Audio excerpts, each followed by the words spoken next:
মা আজকে টিফিনে কি করবি? এই যে তোমার পছন্দের নাও, ডিম পাউরুটি করেছি না।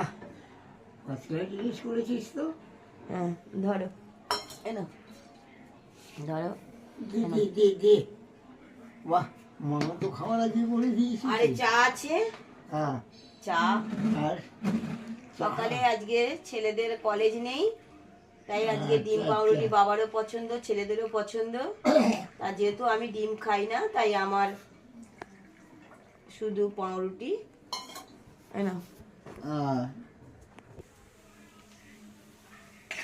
এই যে ছেলেদেরও ডিম পাউরুটি। আমি চামচ দিয়ে খাবো না রে, আমি হাত দিয়ে খাবো। ভালো বাঙালির খাবার খাবো। বাঙালিরা যা খায় দিয়ে খাবো না। দেখো খেয়ে দেখো তো নুন বেশি হয়েছে না ঠিকঠাক আছে।